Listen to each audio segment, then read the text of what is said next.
ബിസ്മില്ലാഹി വൽഹംദുലില്ലാഹ് വസ്സലാത്തു വസ്സലാമു അലാ റസൂലില്ലാഹ് സയ്യിദിനാ വഹബീബിനാ വഇമാമിനാ മുഹമ്മദിൻ വാലിഹി വസഹ്ബിഹി അജ്മഈൻ. ഈ മതങ്ങളുടെ ചരിത്രം നമ്മൾ പരിശോധിച്ചാൽ അത് നിരന്തരമായ പരിവർത്തനങ്ങളിലൂടെ, മാറ്റങ്ങളിലൂടെ കടന്നു വന്നതാണെന്ന് കാണാൻ കഴിയും. പരിവർത്തനം എന്ന് പറയുന്നത് വളരെ ശുഭകരമായ, ധനാത്മകമായ ഒരു പ്രക്രിയയാണ്. പക്ഷേ വലിയ തമാശ എന്തെന്ന് വെച്ചാൽ, ഈ മതങ്ങൾ തങ്ങൾ പരിവർത്തനത്തിലൂടെ കടന്നു വരുന്നു എന്ന് പറയാൻ വിസമ്മതിക്കുന്നു എന്നുള്ളതാണ്. മറ്റേത് പ്രസ്ഥാനങ്ങളും, അത് രാഷ്ട്രീയ പ്രസ്ഥാനമാണെങ്കിലും രാജ്യങ്ങളാണെങ്കിലും മറ്റ് ഏത് തരത്തിലുള്ള സംഭവ വികാസങ്ങളാണെങ്കിലും പരിവർത്തനം എന്ന് പറയുന്നത് അവർക്കൊക്കെ ഒരു ക്രെഡിറ്റാണ്. ഞങ്ങൾ പരിവർത്തനത്തിലൂടെ കടന്നു വന്നവരാണ് എന്ന് പറയും. പക്ഷെ മതങ്ങളെ സംബന്ധിച്ചിടത്തോളം പരിവർത്തനം എന്നത് നടന്നുകൊണ്ടിരിക്കുന്നുണ്ടെങ്കിൽ പോലും അവർ ഒരിക്കലും പറയാൻ സന്നദ്ധരാവുകയില്ല. ഞങ്ങൾ പരിവർത്തനങ്ങൾക്കൊന്നും വിധേയരല്ല എന്നാണ് പലപ്പോഴും മതങ്ങൾ പറയാറുള്ളത്.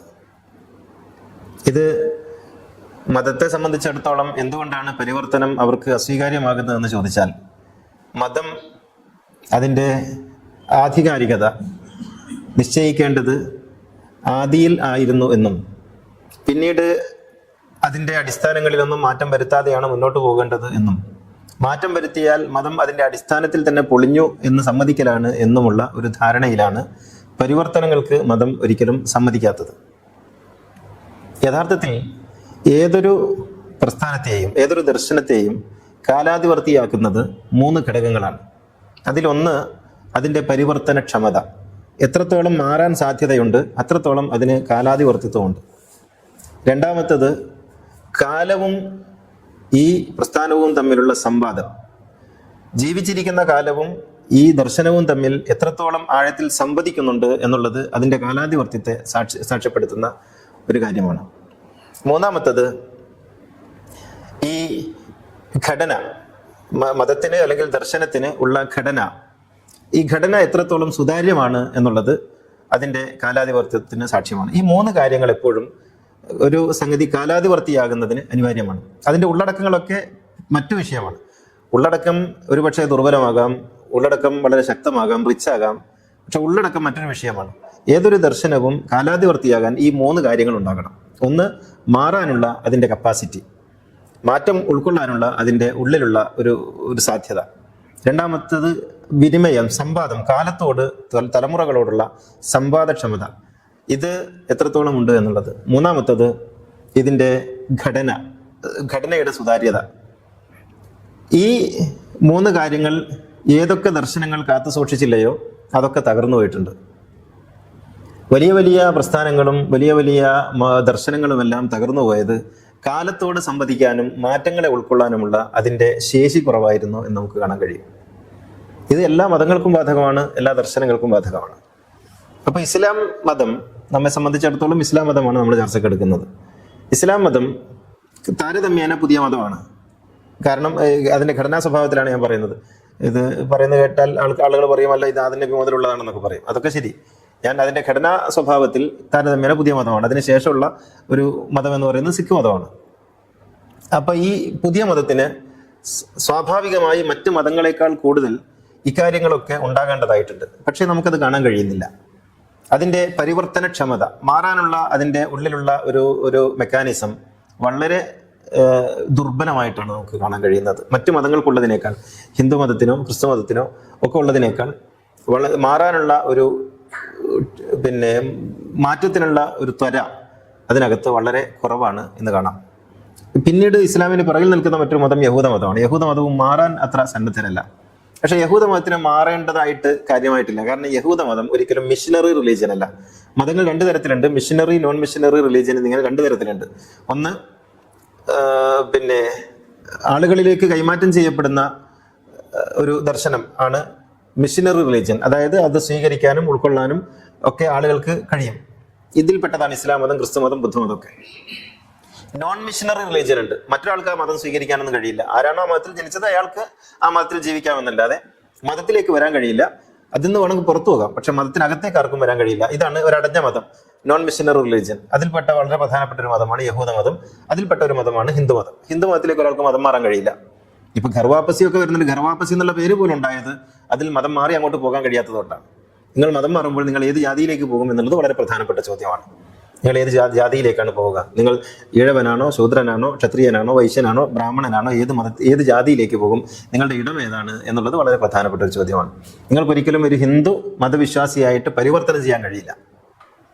അതുകൊണ്ട് ഘർവാപ്പസി പറയും. ഘർവാപ്പസി എന്ന് പറഞ്ഞാൽ നിങ്ങൾ പണ്ട് ഹിന്ദു ആയിരുന്നു, പിന്നീട് ഹിന്ദു മതത്തിൽ നിന്ന് പോയതാണ്, അതുകൊണ്ട് നിങ്ങൾക്ക് ഹിന്ദു മതത്തിലേക്ക് തിരിച്ചു വരാം. ഇതാണ് നിങ്ങൾക്ക് തിരിച്ചു വരാം എന്നുള്ളതാണ് ഘർവാപ്പസി എന്ന വാക്കുകൊണ്ട് അർത്ഥമാക്കുന്നത്. അപ്പോൾ പറഞ്ഞു വരുന്നത് മിഷനറി നോൺ മിഷനറി റിലീജിയൻ ഉണ്ട്. ഇതിൽ മിഷനറി റിലീജിയനാണ് താരതമ്യേന ഫ്ലെക്സിബിൾ ആയിരിക്കേണ്ടത്. പക്ഷേ മിഷനറി റിലീജിയനാണ് റിജിഡായിട്ട് നമുക്ക് കാണാൻ കഴിയുന്നത്. മാറ്റങ്ങൾക്ക് സന്നദ്ധനല്ലാത്ത ഒരു കാഴ്ചപ്പാട് കൂടുതലും കാണുന്നത് ഈ മിഷനറി റിലീജിയനാണ്.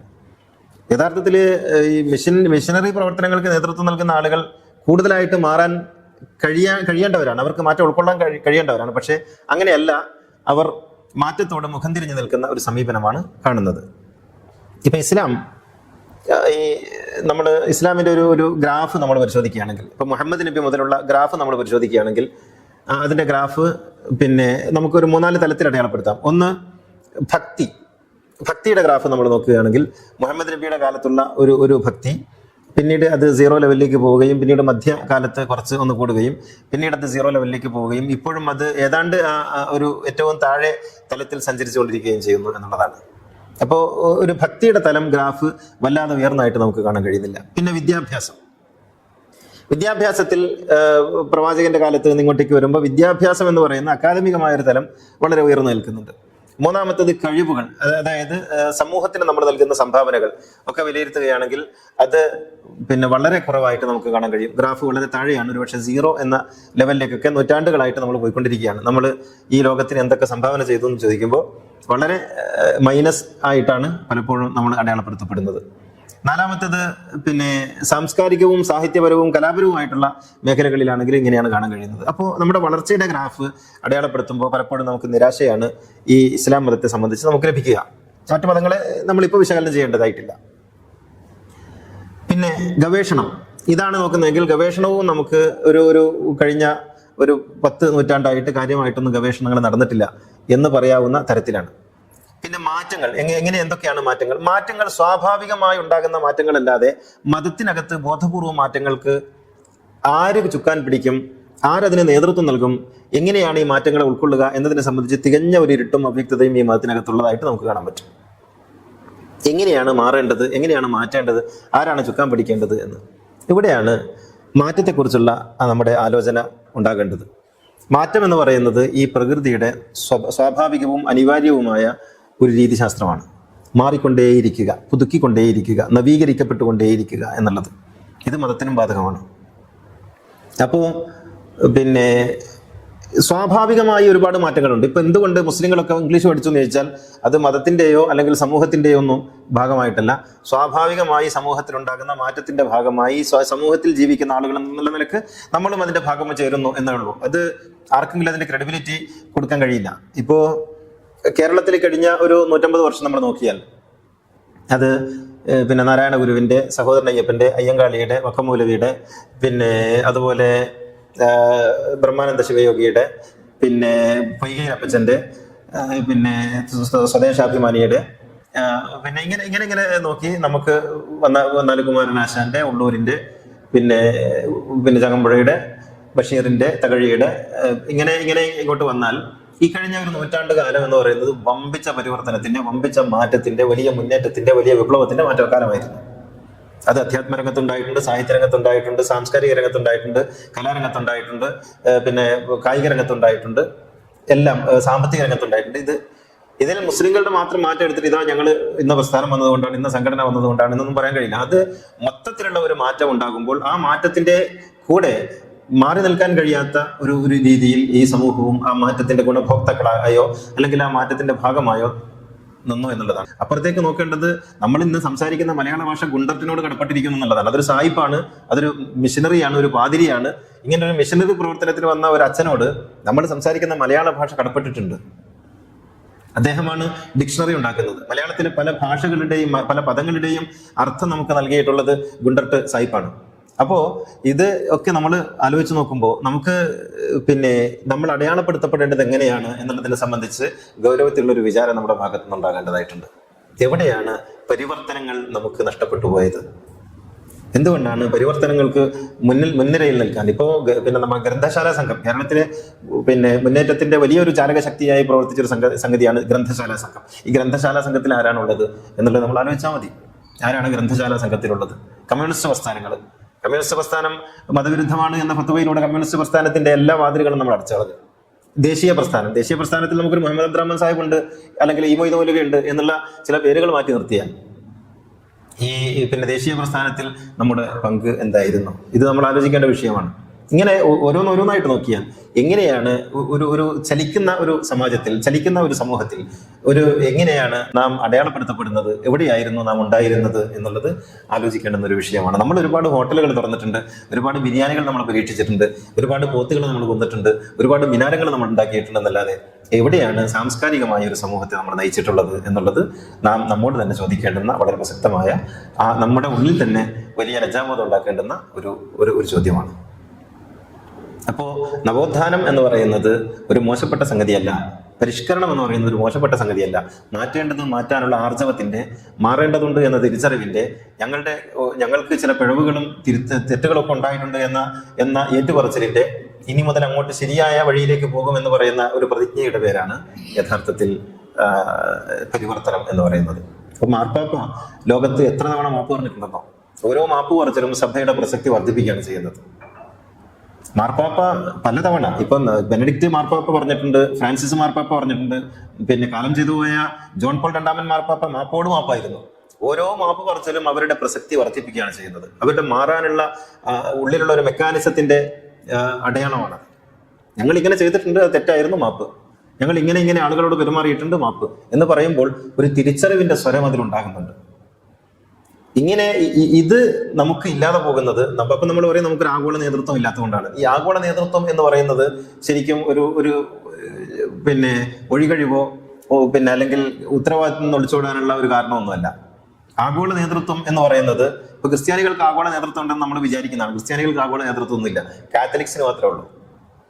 കാത്തലിക്സ് എന്ന് പറയുന്നത് ക്രിസ്ത്യാനികളിൽ പിന്നെ ഒരു വിഭാഗമാണ്.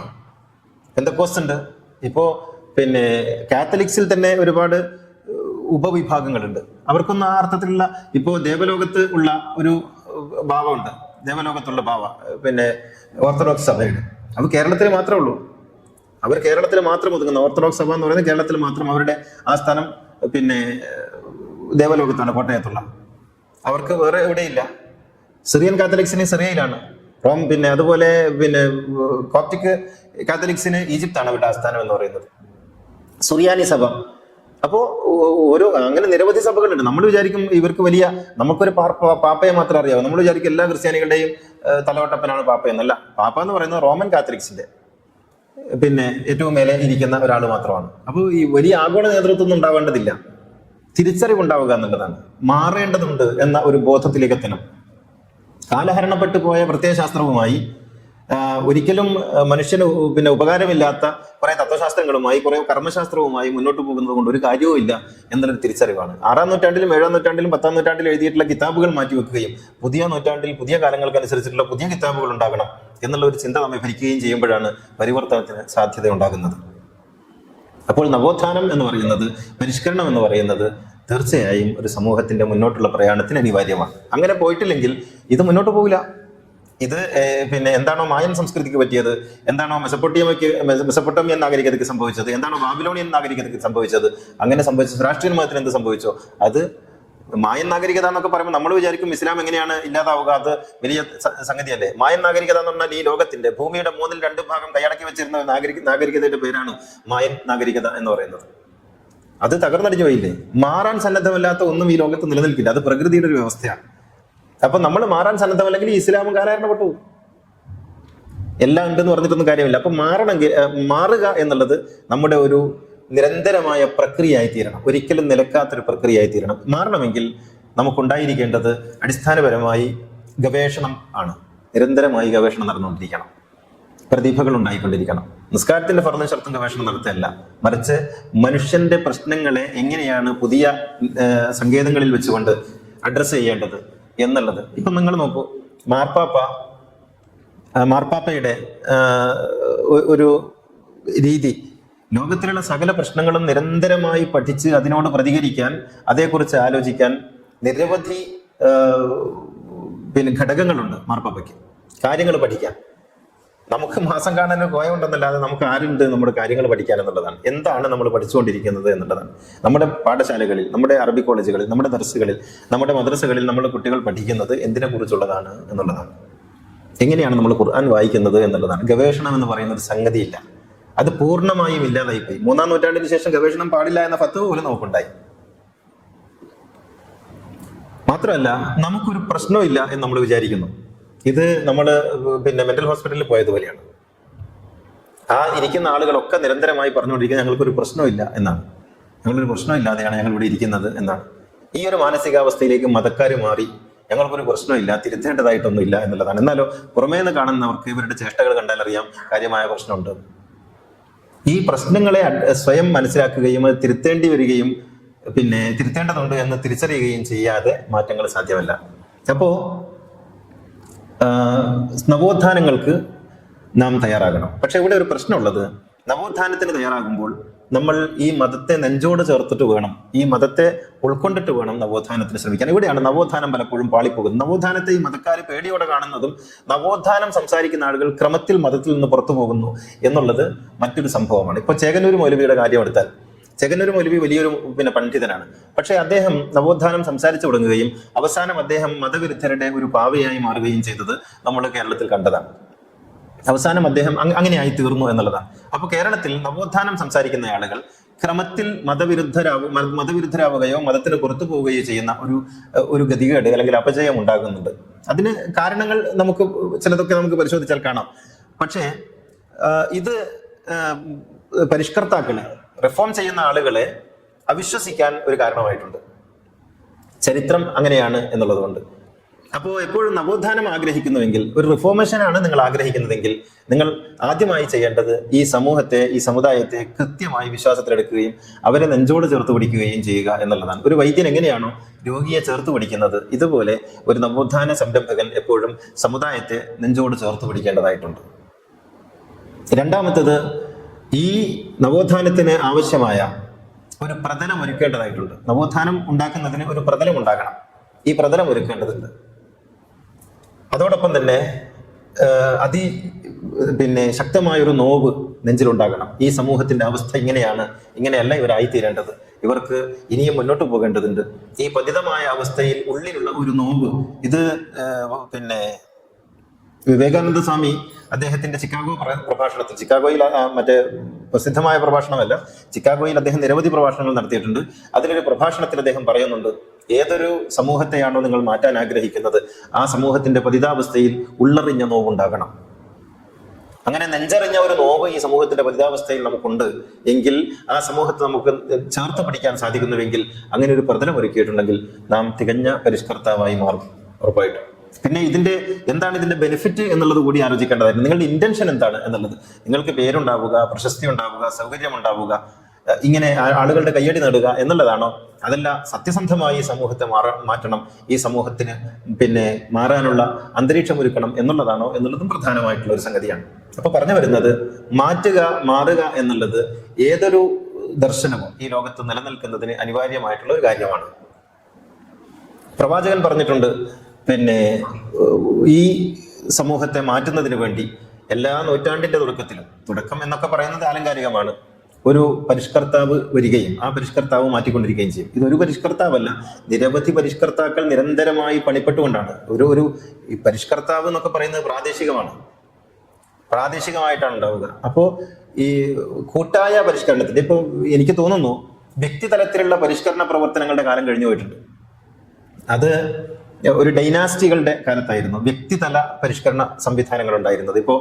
ഇപ്പൊ നമ്മൾ നോക്കുകയാണെങ്കിൽ അവിസന്നയുടെ, അല്ലെങ്കിൽ അവറോസിന്റെ, ഇബ്നു റുഷ്ദിന്റെ, പിന്നെ കുറച്ചും കൂടി ഇങ്ങോട്ട് വന്നാൽ മാലിക് ബിൻ നബിയുടെ, സനൂസിയുടെ, ഇങ്ങനെ തുടങ്ങി ഒരുപാട് വ്യക്തിതലങ്ങളിൽ പരിവർത്തനങ്ങൾക്ക് ചുക്കാൻ പിടിച്ച ആളുകളുണ്ട്. പക്ഷേ ഈ പുതിയ കാലഘട്ടം ജനാധിപത്യത്തിന് മുൻഗണന നൽകുന്ന ഒരു പുതിയ കാലഘട്ടത്തിൽ വ്യക്തികളല്ല സംഘങ്ങളാണ് പരിഷ്കരണത്തിന് ചുക്കാൻ പിടിക്കേണ്ടത് എന്നാണ് എനിക്ക് തോന്നുന്നത്. വ്യക്തികളുടെ കാലം കഴിഞ്ഞിട്ടുണ്ട്. വ്യക്തികൾ പ്രസക്തമായി നിൽക്കുകയും വ്യക്തികൾ നേതൃത്വം നൽകുകയും ചെയ്യുന്നത് അത് ഇസ്ലാമിന്റെ മാത്രം കാര്യമല്ല, എല്ലാ തലങ്ങളിലും അങ്ങനെയാണ്. ഇനി കൂട്ടായ്മകളാണ് ഈ പരിഷ്കരണ പ്രവർത്തനങ്ങൾക്ക് നേതൃത്വം നൽകേണ്ടത്. ഞാൻ വിചാരിക്കുന്നു തീർച്ചയായും നമ്മുടെ ഈ കൂട്ടായ്മ അത്തരത്തിലുള്ള ഒരു പരിഷ്കരണ പ്രവർത്തനത്തിനാണ് നാം ഒരുങ്ങി പുറപ്പെട്ടിരിക്കുന്നത്.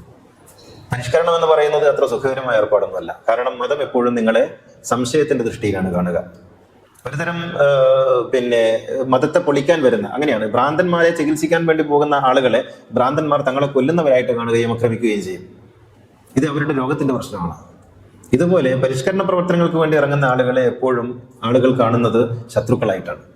അത് ഒക്കെ പ്രതീക്ഷിച്ചുകൊണ്ട് തന്നെ ഒരുതരം രോഗമാണിത് എന്ന് മനസ്സിലാക്കിക്കൊണ്ട് ഇതിനെ ചികിത്സിക്കാനും, എന്നാൽ അവരോടുള്ള അനുകമ്പയും അവരോടുള്ള കരുണയും ആ സമൂഹത്തോടുള്ള സ്നേഹവും നമ്മുടെ ഉള്ളിലുണ്ടായിരിക്കുകയും ആ സമൂഹത്തെ മാറ്റണമെന്ന ഉത്കടമായ ആഗ്രഹത്തോടു കൂടി അതിനുവേണ്ടി പ്രയത്നിക്കുകയും ചെയ്യുക എന്നുള്ളതാണ് നമുക്ക് അനിവാര്യമായിട്ടുള്ളത്. ഇവിടെ നമ്മൾ ആലോചിക്കേണ്ടുന്ന ഒരു സംഗതി മതം അടിസ്ഥാനപരമായ ഒരു പ്രശ്നമല്ല എന്നുള്ളതാണ്. മതം അടിസ്ഥാനപരമായ ഒരു പ്രശ്നക്കാരനല്ല. മതം തീർച്ചയായും മനുഷ്യന്റെ നന്മയ്ക്ക് വേണ്ടി തന്നെയാണ് ഉണ്ടായിട്ടുള്ളത്. അത് പിൽക്കാലത്ത് പല രീതികളിൽ അതങ്ങനെ ആയിത്തീർന്നതാണ്. അതുകൊണ്ട് മതത്തിനെ അതിന്റെ ആദിമവിശുദ്ധിയിലേക്ക് കൊണ്ടുപോകാനും അത് സമൂഹത്തിന് കാണിച്ചു കൊടുക്കാനും മനുഷ്യനെ സ്നേഹിക്കുന്നതിന് പഠിപ്പിക്കാനും മതത്തിനകത്ത് മാറ്റങ്ങൾ ഉണ്ടാകേണ്ടതുണ്ട് എന്ന് അവരെ ബോധ്യപ്പെടുത്താനുമുള്ള ശ്രമകരമായ ക്ഷമ ആവശ്യമുള്ള ഒരു പ്രവർത്തനത്തിലാണ് നാം ആരംഭിച്ചിട്ടുള്ളത്. ഇതിന്റെ ഒരു മറ്റൊരു വിഷയമുള്ളത് ഇതിന്റെ റിസൾട്ടിനെ കുറിച്ചുള്ള ആധിയാണ്. പലപ്പോഴും ആളുകൾ പറയും നമ്മൾ എത്ര കാലമായി പറഞ്ഞുകൊണ്ടിരിക്കുന്നു, വലിയ മാറ്റങ്ങളൊന്നും ഉണ്ടാകുന്നില്ലല്ലോ എന്ന്. മാറ്റങ്ങൾ ഒരിക്കലും നമ്മുടെ പ്രശ്നമാകരുത്. കർമ്മം ചെയ്യുക എന്നുള്ളതാണ് നമ്മുടെ ബാധ്യതയായി നാം ഏറ്റെടുക്കേണ്ടത്. റിസൾട്ടിനെ കുറിച്ച് നമ്മൾ വല്ലാതെ ആകുലപ്പെടരുത്. റിസൾട്ടിനെ കുറിച്ച് ആകുലപ്പെട്ട ഒരാളും ഈ ലോകത്തൊന്നും ഉണ്ടാക്കിയിട്ടില്ല. ഒരു മാങ്ങ മണ്ണിൽ കുഴിച്ചിട്ടാൽ അത് മാവായി തീരുവോളം, ആ മാവിൽ മാങ്ങ കായ്ക്കുവോളം, അത് പാകമാകുവോളം കാത്തിരിക്കാനുള്ള ക്ഷമയുള്ള ആൾക്ക് മാത്രമേ തീർച്ചയായിട്ടും ഫലം ഉണ്ടാക്കാൻ കഴിയൂ. അല്ലാതെ എല്ലാ ദിവസവും മാവ് ആയോ എന്ന് മുളച്ചോ എന്ന് ഈ മാങ്ങയുടെ അണ്ടി എടുത്ത് പരിശോധിക്കുന്ന ആൾക്ക് ഒരിക്കലും മാങ്ങ മുളച്ചത് കാണാൻ കഴിയില്ല, മാവ് മുളച്ചത് കാണാൻ കഴിയില്ല.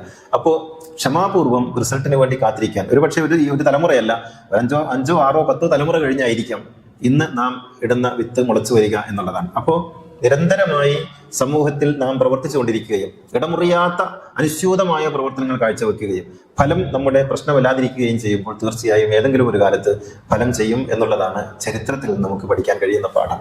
ഈ സമൂഹത്തെ മാറ്റത്തിനു വേണ്ടി സജ്ജമാക്കുക എന്നുള്ളതാണ് അകമ്പൂരിന്റെ ലക്ഷ്യമായിട്ട് നാം സ്വീകരിച്ചിട്ടുള്ളത്.